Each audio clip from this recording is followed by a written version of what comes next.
Shalom, selamat datang dalam program Yesus Sahabatku. Puji Tuhan, Tuhan Yesus selalu menjadi sahabat terbaik bagi kita semua.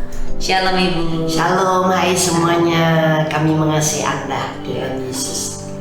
Bu, jika seseorang Ibu sudah berjanji dengan seseorang, misalkan seperti meyakinkan, oke, bisa, tapi dia membatalkan janji itu sendiri Bu dengan seenaknya, itu bagaimana ya Bu ya? Ini dulang dari lidah dan pelin-pelan. Ini paling menggemaskan. Ya, belajarlah untuk memperhatikan firman, di antaranya kalau iya katakan ya, tidak katakan tidak. Ya. Kalau kita belum mengetahui kepastiannya, kita bisa menggenapi atau tidak, jangan janji ya dulu. Ya. Atau lebih baik terus terang katakan oke, nanti kalau saya tiba-tiba jam 4 nggak bisa, saya akan kabari ibu, atau saya akan pasti kasih kabar, atau oke, nanti saya kabari saya datang atau tidak. Nah itu kan lebih elegan, lebih konsekuen ya, daripada ya saya datang jam, saya bantu kamu, saya lakukan ini, tapi ternyata tidak dilakukan sama sekali, bahkan bukan minta maaf. Padahal ya minta maaf boleh, tapi ya jangan menjadikan hal ini kebiasaan. Mengingkari janji, nanti minta maaf, mengingkari janji, nanti minta maaf. Nggak begitu. Jadi boro-boro minta maaf, malah ada yang memberi alasan mengapa dia tidak melakukan apa yang dijanjikannya, karena dia yang salah gitu, bukan saya. Padahal nggak begitu ceritanya. Nah itu kan sangat pelin-pelan, sangat dulak-dalik, tidak konsekuen. Padahal seseorang dipegang itu dari perkataannya, omongannya. Apalagi kita anak-anak Allah, kita diberi kuasa di dalam mulut, lidah, bibir kita, sehingga hidup kita pun dikendalikan oleh lidah kita. Hidup dan mati dikuasai oleh siapa? Lidah gitu. Nah kita belajar untuk berkata ya dan kita menggenapinya, atau no karena memang kita tidak bisa menggenapinya. Ya, jadi jangan menjadi, saya bisa katakan, pembohong.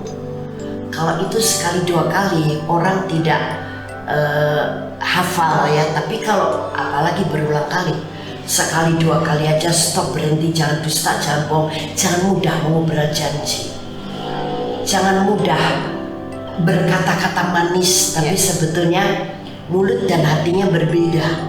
Mulutnya iya deh aku bantu kamu, padahal di hatinya padahal aku ya capek. Nah ini kalau kayak begini, kecil kemungkinan dia akan menggenapi janjinya, dia akan konsekuen dengan janjinya. Ya makanya kita di dalam Tuhan harus transparan. Ya katakan ya, tidak katakan tidak. Begitu juga dengan hubungan pertemanan.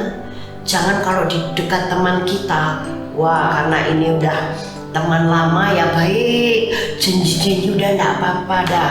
Kamu kalau ada apa-apa telepon saya aja. Kalau kamu butuh temen, tak temeni. Tapi begitu saatnya situasi itu terjadi pada temannya di WA, ini suruh saya datang gitu sore-sore, saya capek. Di telepon pura-pura nggak dengar, nggak diangkat. Nah ini kan namanya nggak konsekuen. Ini manusia lama, bukan manusia baru gitu. Apalagi berteman dengan menjadi best friend, cowok dan cewek, laki-laki dan perempuan. Dan mungkin Tuhan sedang memurnikan, menggosok, mengajar mereka. Memang mereka nanti kelak akan dipersatukan di dalam pernikahan, atau kalau istilah sekarang, walaupun di Alkitab tidak ada istilah pacaran. Waduh, ngobrol janjinya luar biasa ya. Oke deh, aku sayang kamu. Pokoknya mau menyenangkan kamu. Pokoknya di dalam hati hanya ada kamu. Tapi ketika sudah menikah dan kemudian ini kan dua kepala jadi satu, harus jadi satu.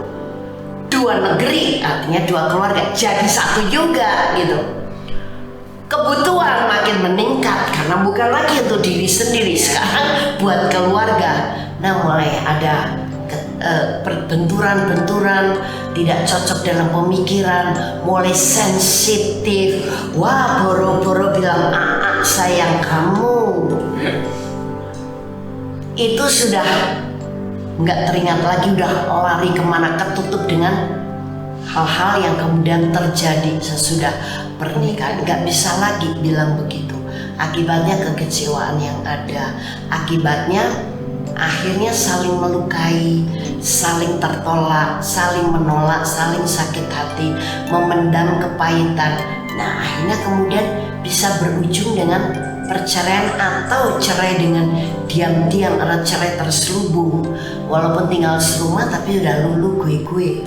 Pokoknya kan kita tidak cerai palu diketuk di atas meja gitu ya. Jadi orang lain nggak tahu, padahal sebenarnya ada bercerai secara roh dan secara diam-diam. Nah itu karena apa? Mana janjinya yang dulu kok ketutup dengan masalah? Nah kalau kita betul-betul kita mau pegang janji, apapun masalahnya, apapun kondisinya, mengapa itu perkataan sayang sudah tidak keluar lagi? Apakah betul kamu sayang dia? Apakah betul kamu seperti dulu nggak bisa hidup tanpa dia? Sayang kamu, berbagai macam lah ya, gitu. Jadi inilah makanya kita perlu untuk belajar komitmen ya di atas ya, tidak di atas tidak, lebih baik tidak, tapi kita tidak mengingkari janji daripada mudah mengatakan ya, tapi kita mengingkari janji sehingga kita melukai, mengecewakan, membuat suasana jadi nggak baik, hubungan juga tidak baik, kita menjadi orang yang tidak percaya. Wow, Tuhan ingin kita menjadi orang Kristen yang berkualitas. Amin. Dan dipercaya oleh orang lain. Puji Tuhan, mari kita berdoa. Amin. Tuhan, kami berdoa untuk setiap kami orang-orang Kristen. Kami belajar konsisten, konsekuen dengan janji. Amin. Ya di atas ya, tidak di atas tidak.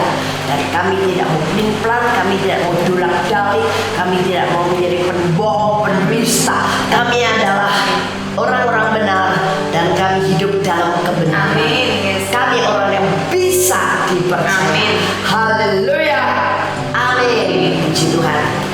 Silakan kirim masalah Anda melalui WhatsApp, juga kesaksian Anda, karena masalah Anda akan kami dukung dalam doa terus sampai engkau menang atas masalah. Amin. Ke nomor WA 089563588989. Puji Tuhan, kita bersyukur punya sahabat yang sejati, Yesus Kristus. Tuhan memberkati.